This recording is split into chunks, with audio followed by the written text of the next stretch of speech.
Hey guys, it's Laurie from Scrapbook. Welcome back to the channel. Today's scrapbook process video is for one of the paper issues challenges. And just real quick right off the bat, if you are shopping for scrapbook supplies and you're shopping for them in the paper issues store, then don't forget to use my code LARS to save 20% off.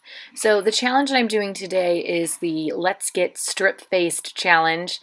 And I have definitely done a lot of layouts where I do small strips of paper. You might have seen one just recently that I put up on the blog. I'll try to link that below, a process video that I had for it.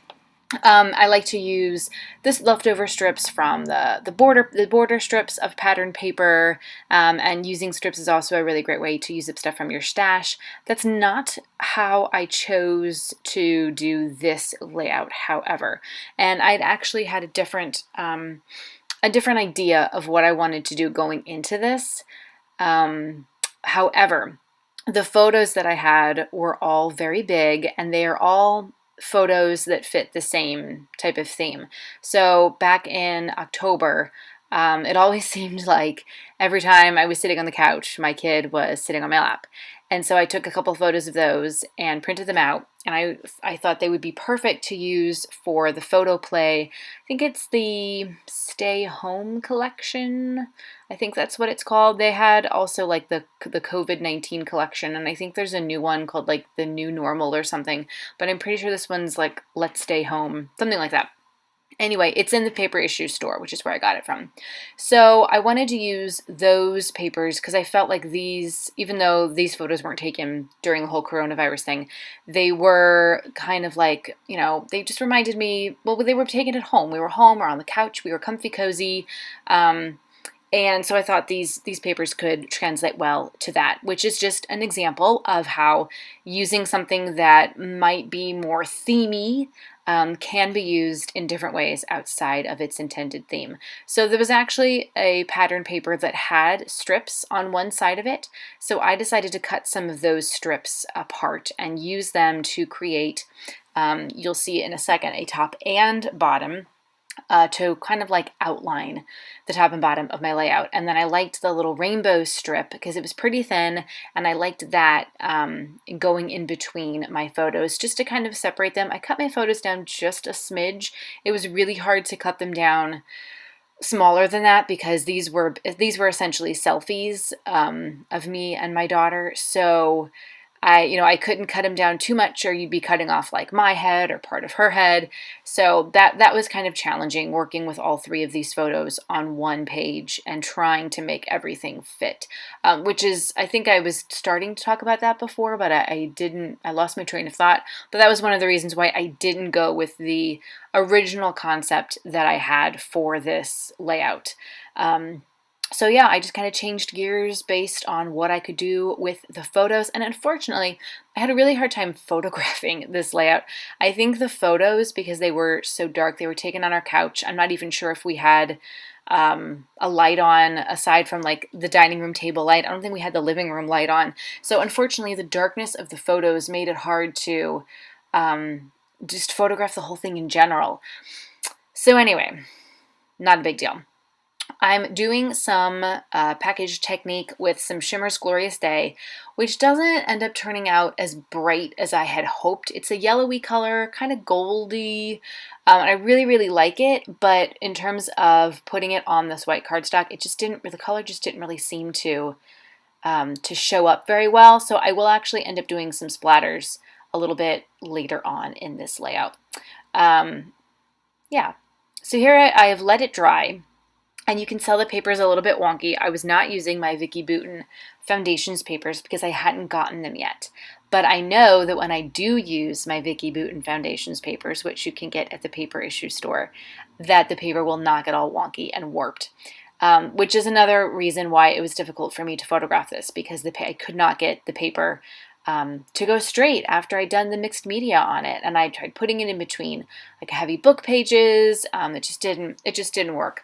So anywho, now I'm just trying to put everything in place. I'd kind of already, as you saw before, had everything pieced where I wanted it to go based on the design that I was thinking of. And I had other papers, pattern papers in this collection that kind of set aside for COVID-19 or these photos, and I ended up not using them. I just used the paper strips, and the paper strips that were cut pre-made, so I didn't have to do anything. Those paper strips were part of that pattern paper, so I just cut them out. But I am going to add some Amy Tangerine bows and then some simple stories, that little date tag, just so I can get some journaling written down on it. And then I just like the red and white of the bow. Kind of goes well with the color scheme that is part of these papers. And then down in the corner, I have 3, I'm going to consider them also to be strips of paper. They're like phrase strips. They're very small, very thin, and they say, "Life is good, oh happy day," and "all good." And I think originally I had set those aside for this layout thinking I might do something where I would have one attached to each photo, and then when I changed the design of it, I just decided I was going to cluster them all at the bottom right-hand corner, because I was, again, trying to, even though the layout, I have stuff going all the way across at the top, in the middle, and on the bottom, I still wanted to have some sort of diagonal shape going with all the other elements and so forth. So I'm putting those little word phrases down there, those phrase strips down there, and then using simple stories for the pre-made title that came from a big phrase sticker sheet, which was amazing. Some of it is more summer themed, but I mean, lazy days, I thought that was the perfect sentiment for these photos of me just lounging on the couch with my daughter. And then I put a Cartabella Family Game Night chipboard sticker next to the title. That is an old school TV, although